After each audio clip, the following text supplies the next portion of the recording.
चलो आज गुरु दरबार,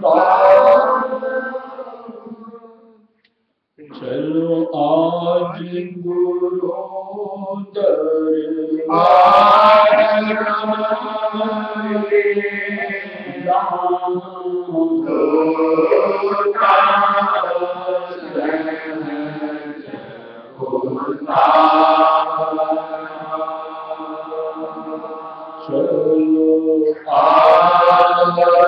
आज गुरु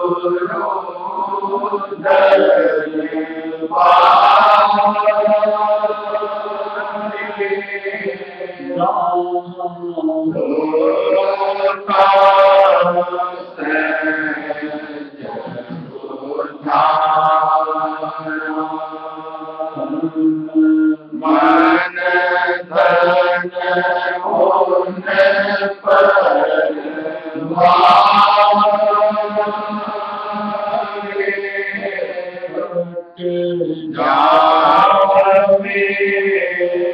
जावे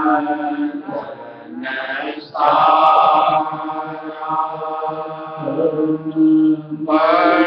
धन होने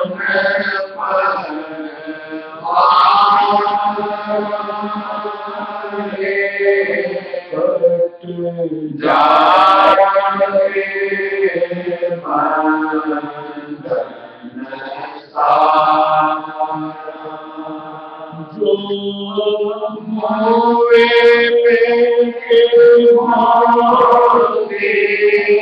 पद में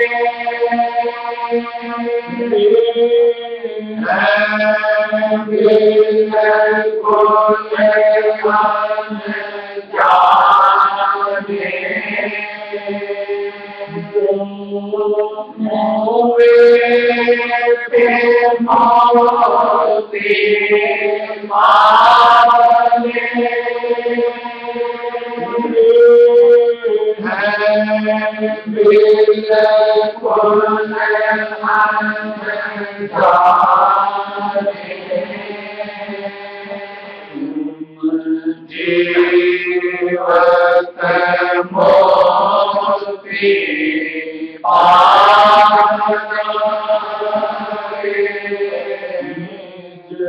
पद में आज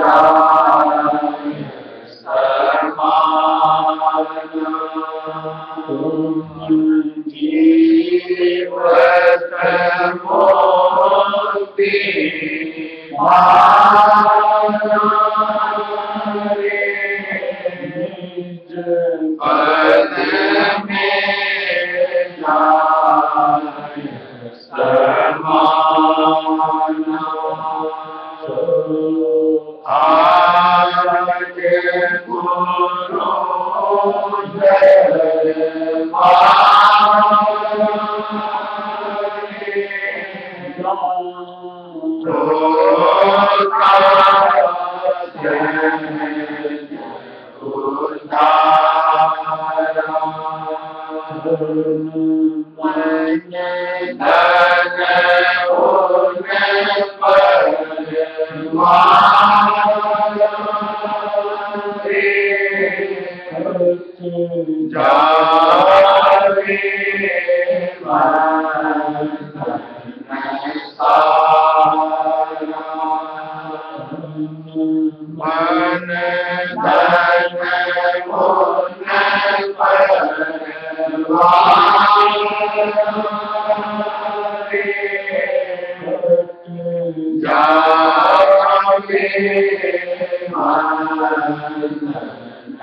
ग्रंथ समारो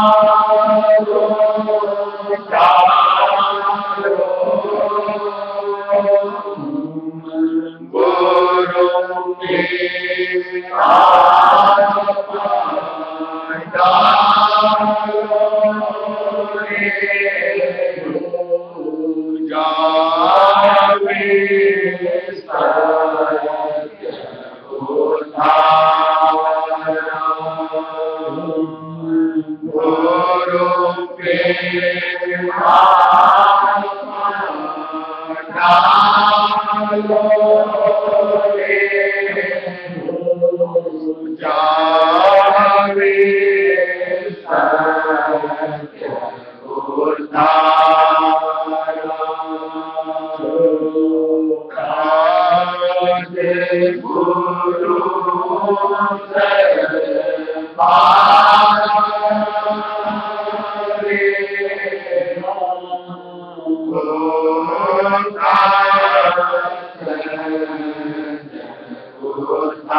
Shambhala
देखिए, समय के साथ अगर कोई देखना चाहे, समझना चाहे,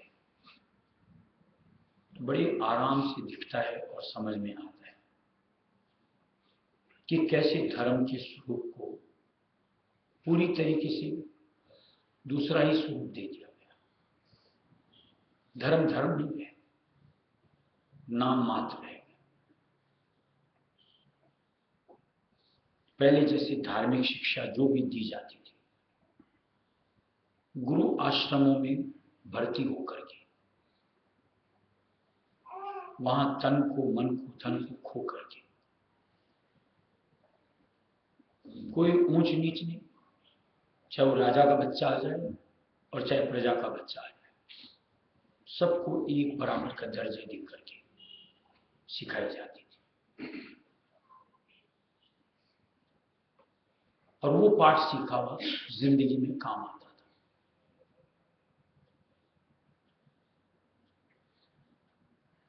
आज कभी ऐसी शिक्षा मिलती है कभी किसी को कि धार्मिक शिक्षा चाहिए तो गुरु आश्रम में जाओ? लोगों को बाहर का रास्ता दिखा दिया जाता है कि मंदिर में जाओ, कि मस्जिद में जाओ, कि गुरुद्वारे में जाओ। ना कोई आपको टोकने वाला, ना कोई आपको समझाने वाला, यानी सही गाइड मिलती ही नहीं। अपने हिसाब से, या यूं कोई मिलता भी है वहां पर तो सिर्फ निश्चित तौर से अपने स्वार्थ को साधता है, सामने वाला उसको उल्लू बनाता है। क्या किया मालिक? नहीं मुक्ति मिले बाजार, बाजार में मुक्ति नहीं मिलती। मुक्ति की राह तो घट अंतर में। पहले निश्चित तौर से गुरु आश्रम में ध्यान योग सिखाया जाता था, यानी घट अंतर में ही राह थी। इस बात को तो आप पुराने धर्म ग्रंथ को अध्ययन करो, जांचो, आपको तस्दीक हो जाएगा। कहीं उनको बाहर का रास्ता नहीं दिखाया जाता था। आज कहां पे है ऐसी युक्तियां? आज तो मान लो धार्मिक कृत्य के हिसाब से कि किसी को पूजा, कि किसी को पाठ, कि किसी को हवन यज्ञ या कोई तीर्थाटन, हर कृत्य बाहर की राह के साथ जोड़ करके सुझा दिया गया। क्या पहले वाले बेवकूफ थे जो अंतर की राह के लिए तलब करते थे, उस पथ पे चलते थे? आज ये स्वरूप किसने दिया? अब इस मर्म को अगर आप समझना चाहो, अपने ही धर्म ग्रंथों को खोजो, आपके सामने उसकी वास्तविकता आ जाएगी। पहले जो भी अपने हिसाब से करने में जुटते थे,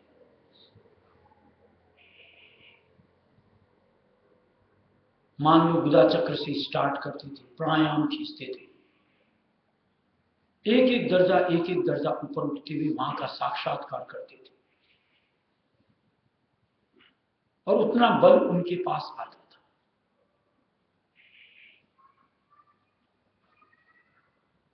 आज जो क्रियाकर्म करते हैं, चाहे मंदिरों में भटकते हों, चाहे तीर्थों में भटकते हों, चाहे मस्जिदों में भटकते हों, चाहे आज गुरुद्वारों में भटकते हों, कौन सा पावर आता है?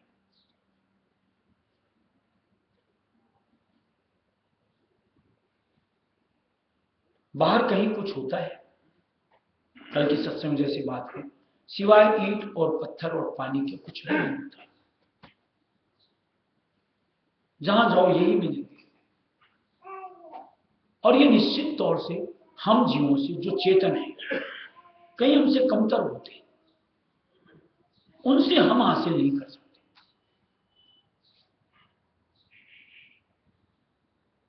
अब चूंकि कोई अंतर की सेंध लगाने वाला मिलता नहीं, अंतर की राह सुझाता नहीं।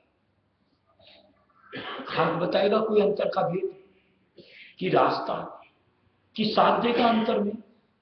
स्वयं उसने साधना ही नहीं करी, तो सामने वाले को क्या समझाएगा, क्या बताएगा?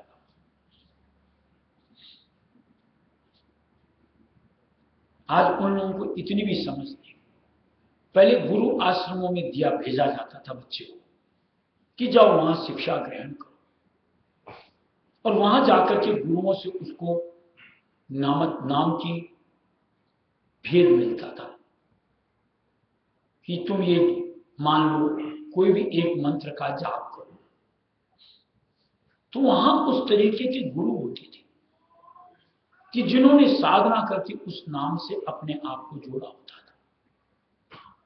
आज तो कोई सही नाम तक नहीं जानता कि किस नाम से हमको जोड़ना भी चाहिए। देखो, बड़ा अचंभा लगता है कैसे जीव संतुष्ट होते हैं। कोई राम राम कर रहा है, कोई कृष्ण कृष्ण कर रहा है, कोई राधे राधे कर रहा है, कोई ओम नमः शिवाय कर रहा है, तो कोई और ही कुछ करते चला जा रहा है। ये कैसे मंत्र है?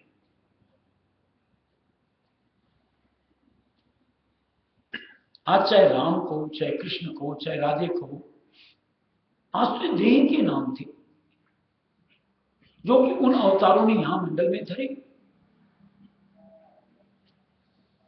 देह का नाम जपने से किसी का काम सर सकता है?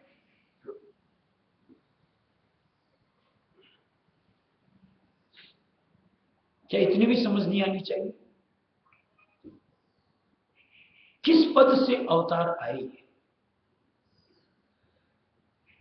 उस पद के मंत्र को जपो तो आराध्य तक आप अपने आप को शायद पहुंचा सको, शायद उनका लखाव कर सको। दैहिक नाम को जप करके क्या पाओगे?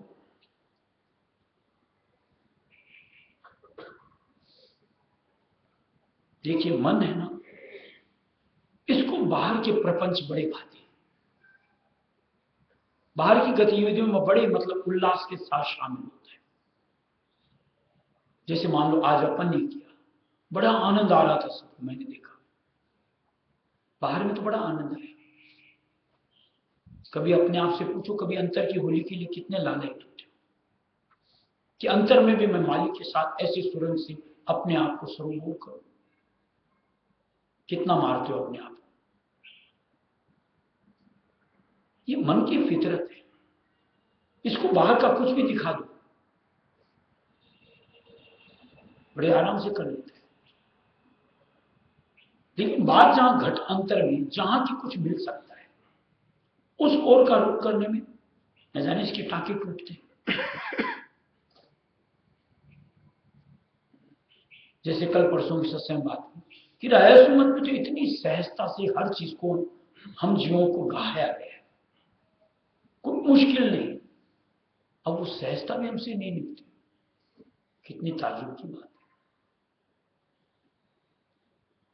बात कर रहे थे बीज मंत्र की। कई जैसे करते हैं, कोई भी एक मंत्र का जाप, कई जैसे गायत्री मंत्र का जाप करते हैं, कई मान लो आज ओम शब्द का जाप करते हैं। किस तरीके से, किस ठिकाने पर, क्या इस चीज का समझ है उनके पास?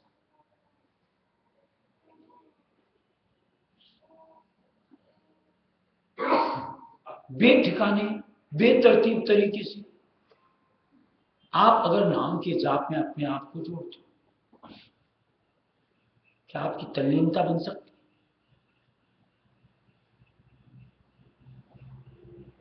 बगैर तल्लीनता के क्या आपका वो कर्म सार्थक हो सकता है?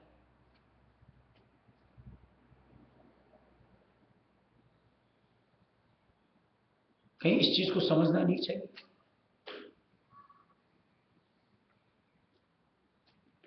एक एक बात का सार समझो। मान लो आज दिया गया है हर धर्म में कि खूब सेवा करो। लोगों ने सेवा का स्वरूप क्या ले लिया? नामवरी के साथ। कौन से धर्म ग्रंथों में लिखा है? एक जगह तो बताओ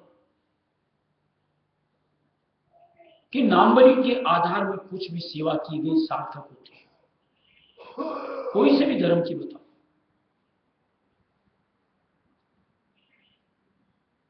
सेवा का आधार क्या होना चाहिए? मकसद क्या होना चाहिए? उसकी भी समझ नहीं होनी चाहिए। बड़ा अजीब लगता है जब लोगों की समझ ही नहीं समझ पाते कि आखिर वो चाह क्या रहे होते। पीछे जैसे बताया था, हम लोग गए थे पुष्कर, वहां मंदिर है, वहां पर एक एक पत्थर में एक एक नाम खुदा हुआ है फलाने की तरफ से।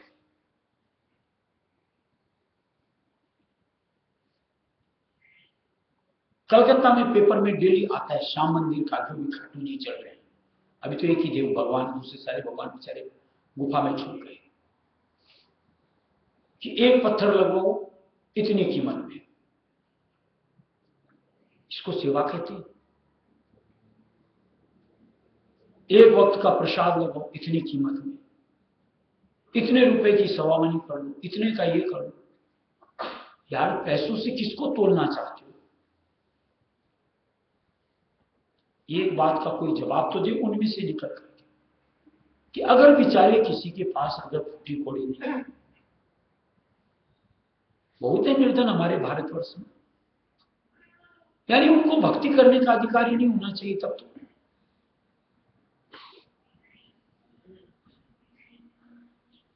यानी सेवा में जुटने का उनको हक ही नहीं बनता।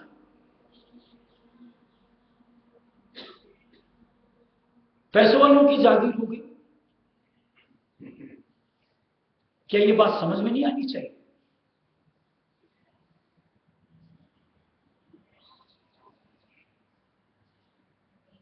बड़ा अजीब लगता है।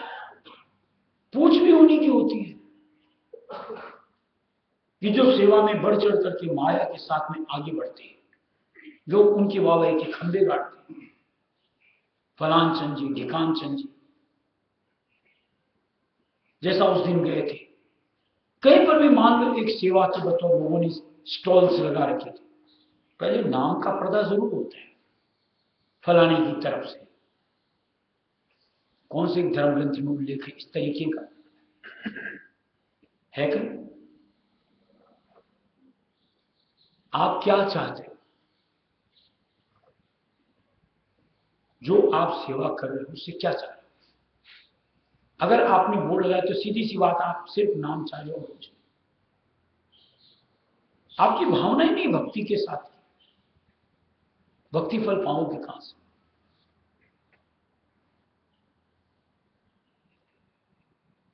आज मान लो लोग बाग कोई कीर्तन का, कोई जागरण का, कि किसका आयोजन करते हैं। लाउड स्पीकर तो मस्ट हो जाता है, लोगों को तो सुनाना पड़े ना कि हमने आयोजन किया, नहीं तो पता कैसे चले कि हमने कुछ किया। और वो लाउड स्पीकर से किसके पास आवाज पहुंचाना चाहते हैं? ऊपर वाले के पास या नीचे वालों के पास? किसको रिझा रहे हो? आपका उस आयोजन का मकसद क्या? ये सब बातें क्या समझ में नहीं आनी चाहिए?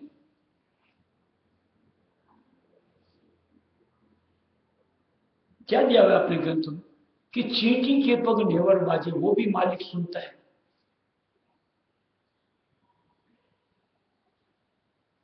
जब उसकी इतनी सी बात की उस तक खबर है तो ये ढकोसलेबाजियां क्यों?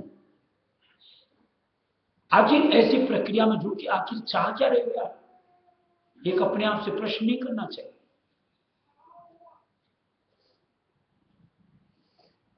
बड़ा अचंभा लगता है।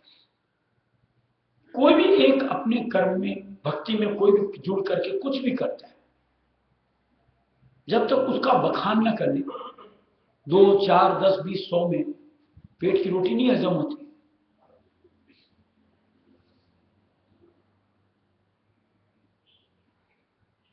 यानी वो काम भी आप लोगों को दर्शाने के लिए कि मैं भक्तिवंत हूं, उसके भी ढिंढोरे पीटो।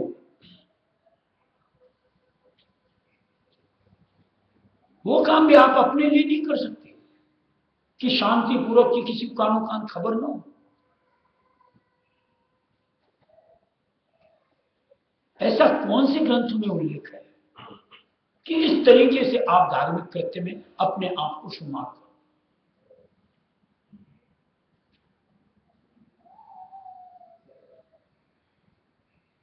संत मत राय सुमत में तो ऐसा कहीं उल्लेख ही नहीं, और कोई करता है तो उसकी मालिक निश्चित तौर से काट करते कि नहीं, ये कतई नहीं करना। जो करो अपने लिए, बस खुद को खबर और अपने मालिक को खबर, किसी और को नहीं।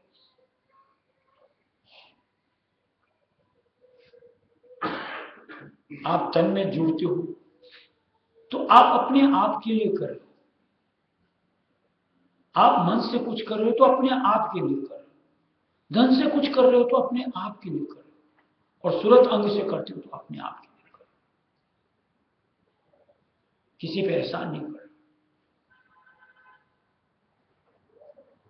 और उनके जरिए से कहीं आप अपने आप को सफल करना चाहते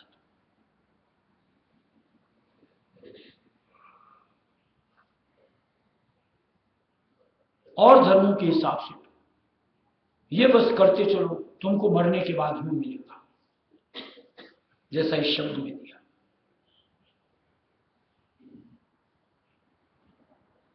मरने के बाद क्यों? जीते जी क्यों नहीं?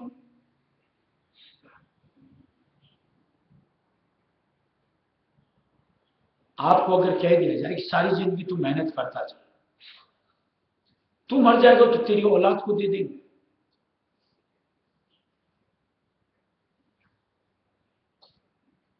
जस्ती है बात। इस जिंदगी में तुम कष्ट भोगूं, भूखे फाके मारूं, और मरने के बाद मेरी पिछली पुस्तक के लिए वहां पर सामान छोड़ूं।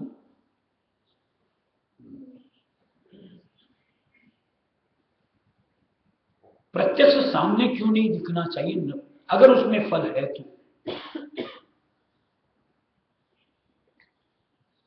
मरने के पीछे की बातें क्यों होती?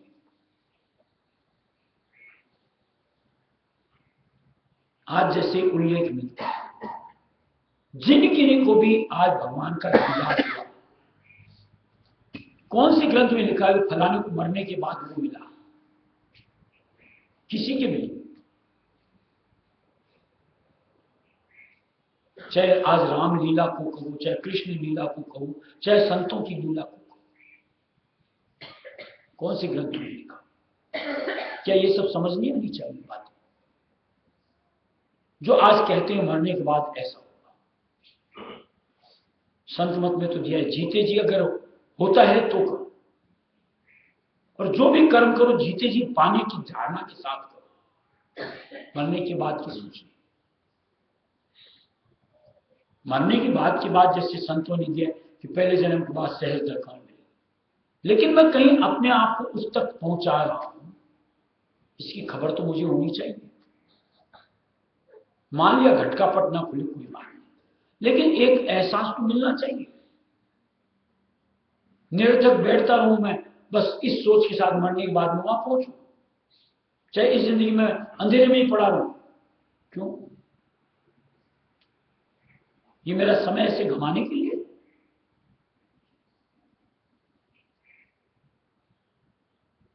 आज मैं तन की सेवा करूं, मन की सेवा करूं, धन की सेवा करूं, मुझे उसकी सार्थकता तो मिलती चली जानी चाहिए कि मालिक की करीबी, कि तन के आधार से छुटकारा, कि धन के आधार से छुटकारा, ये समझ तो मुझको मिलती चली जानी चाहिए। तब तो मेरी उमंग बढ़े कि मैं जितना आज कुछ कर रहा हूं कल उससे और बढ़कर के करने की सोच बनाऊं।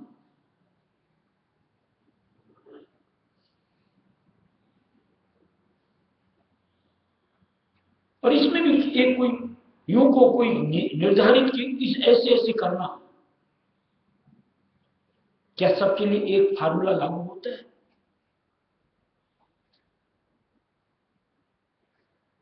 आज इसकी स्थिति कुछ, इसकी स्थिति कुछ, इसकी कुछ, इसकी कुछ, इसकी कुछ, सब एक समान कैसे कर सकते हैं? मान लो अगर 40 किलो बोझ उठाना, ये तो मान लो उठा लेगा, ये भी उठा पाएगा, जरूरी है?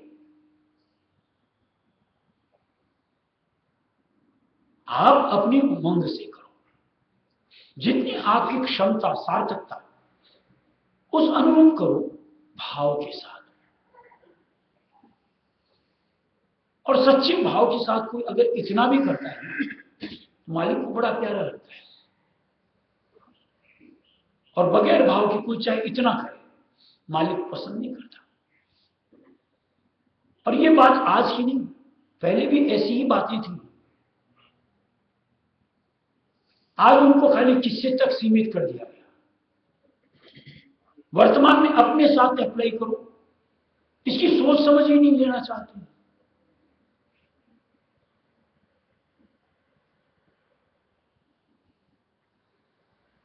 आज जैसे भगवान राम के समय की बात करो तो क्या दिया गया कि सबरी के यहां पहुंच, उसके यहां वनवास के समय में पहुंच गए ना, सब ऋषि मुनियों को छोड़ करके। क्यों चले गए भाई? उनको क्यों ठुकराया और उसके क्यों पहुंचे?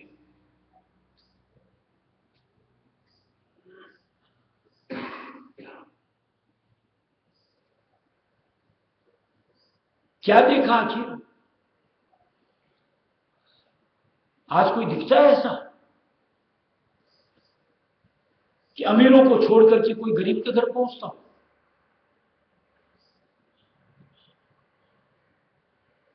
क्या हम अंधे हो जाते हैं, हमको समझ में नहीं आता?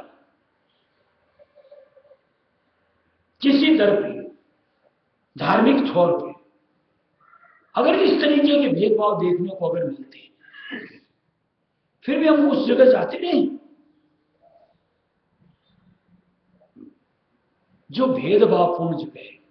वहां से हम जीव कुछ पा सकते हैं क्या? ये सब हमको समझना, दिखना जरूरी नहीं होता?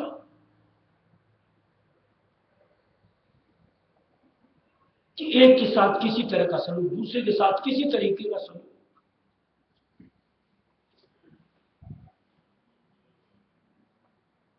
कोई कैसे उनको मान सकता है? बड़ा ताज्जुब लगता है। बड़े पूजनीय बताते हूं, स्वार्थी लोग।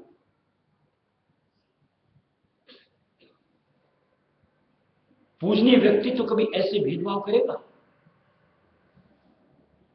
कि पैसे वाले को तो आलिंगन कर लो, एकदम नजदीक करके बैठा लो, कोई रुतबे वाले को तो करीब बैठा लो, और बेचारा जो साधारण इंसान, बेचारा पास भी नहीं फटके, दूर से उसको निकाल दो। कौन से ग्रंथों में लिखा हुआ है ऐसा? क्यों नहीं दिखता, समझ में क्यों नहीं आता?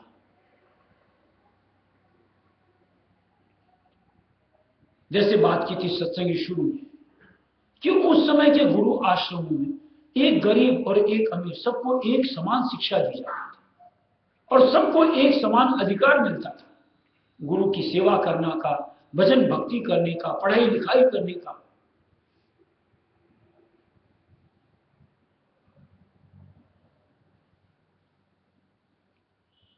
ये भेदभाव किसने बनाए? स्वार्थी इंसान। पर ऐसों की सानिध्यता में अगर हम आकर के जुड़े तो कहीं नहीं हमारा भी कुछ स्वार्थ होगा, तभी जुड़ते होंगे। और धर्म के बीच में अगर ये सौदेबाजियां होंगी, वहां धर्म होता ही नहीं, वहां धर्म की संज्ञा देना ही गलत है। ये दौलत तो ऐसी है, ख्वाहिशमंद होना चाहिए, वो चाहे किसी भी श्रेणी में हो सकता है, और उसको हक बनता है कि निश्चित तौर से परमार्थ की दौलत हासिल करे, अपने आप को माला माल करे। आपकी चाहत आप करो, इनकी चाहत ये करो, इनकी चाहत ये करो, किसी के लिए कोई रोक टोक नहीं, कोई मुमानियत नहीं, किसी तरीके की एक खाका बना के रूपरेखा नहीं। उमंग के साथ मालिक ने तो छूट दी, जो इच्छा हो करो, जिस अनुरूप हो उस तरीके से करो। यानी उसके लिए कोई मर्यादा होती नहीं, उसको कहीं रोक टोक भी नहीं होती, कहीं बैरियर्स लगा दी जाए, कतई नहीं।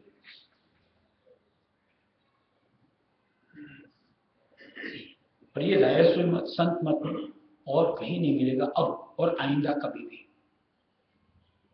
इसलिए थोड़ी सी पट्टी आंखों से हटाओ, खुल करके देखो, समझो, अपने भले की बात को पाओ कि मेरा काम कैसे बने, किस अनुरूप में इस नर तन को जो आज मालिक की दया से न जाने कितने शुभ कर्मों के साथ मिल है, निरर्थक न जाने तो सार्थक करो।